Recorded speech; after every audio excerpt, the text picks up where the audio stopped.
Hey there, I'm Julie. Welcome back to another studio visit.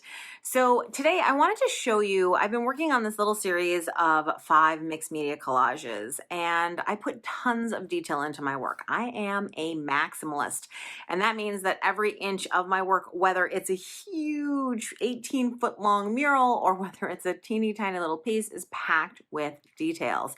And so in this video, I'm taking you through some of the pens and markers and crayons and all that kind of stuff I like to use, some of my thoughts on patterning and all that kind of stuff. So if you're interested in the details, let's go.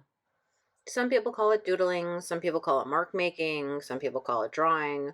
Whatever it is, I'm adding details, areas of interest to my work. Here you can see that I'm using a pencil. Here I'm using a white pen.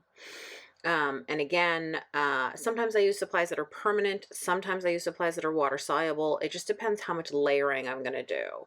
If I'm going to layer up, then I definitely want to use something permanent, like this is a grease pencil or a China marker, as sometimes it's also called. If I know that it's the top layer and nothing else is going on, then I'll use something else. Paint pens are always a great option because they tend to do a really bold, dark, permanent line. And you can often smear them and work with them in some interesting ways. You can compare, by the way, how bold that black line is to some, like for instance, this black line done with a Pigma Micron pen, which is a much thinner, daintier tip. I like to add collage bits into my work. I always try to think of something surprising. That's something that my students in my art classes hear me say all the time. What can you do that would be unexpected and yet once you see it sort of makes total sense? What can you do that is going to make the viewer look twice? I also like to use a lot of scraps. Like you can see, this is actually the negative space cut away from that quarter circle that I was working on before.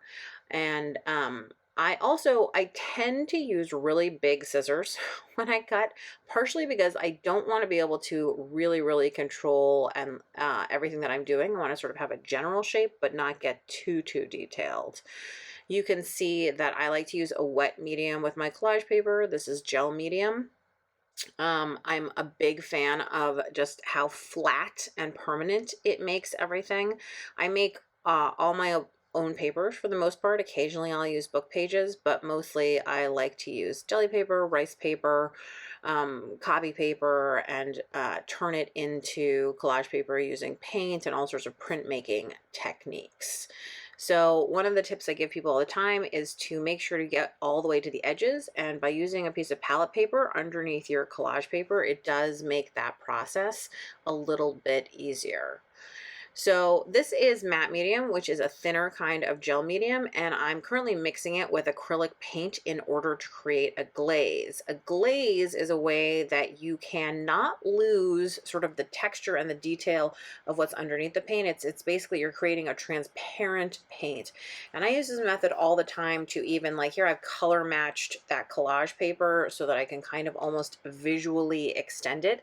You'd have to come up pretty close to the piece to know that that was not a piece of collage, but in fact paint. And in this way, that's one of the reasons I like to use painted paper. This is splatter being done with permanent spray ink, both in black and in white.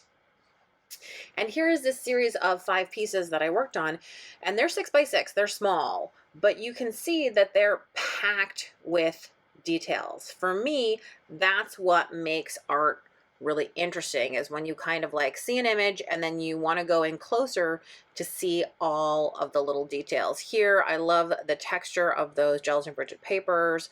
I love all the doodling. There's some crayon in there.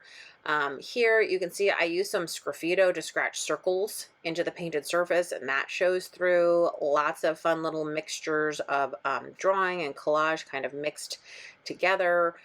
Again, painting and collage, where does the painting start? Where does the collage end? That kind of question. I play a lot of times with the difference between curves and straight lines, and I think you definitely see that in this piece, where, you know, you're looking at how they fit up against each other, I guess is the way that I would put it. This one I can't quite figure out the orientation. I flipped it a couple different ways. I think this is it. Again, asemic writing is one of my favorite things to do. It is writing, but you can't really read it. something like that. And there's more ischemic writing here on this one. This one's a little simpler than I would say is my normal style, but I do love the texture that's in that background. Background shouldn't be forgotten about. They're actually an integral part of the piece. Thanks so much for watching. If you want to make more art with more confidence, then I hope you'll check out my classes. I hope you'll check out my monthly membership program. I've got lots to offer you to help you make more and make it more confidently.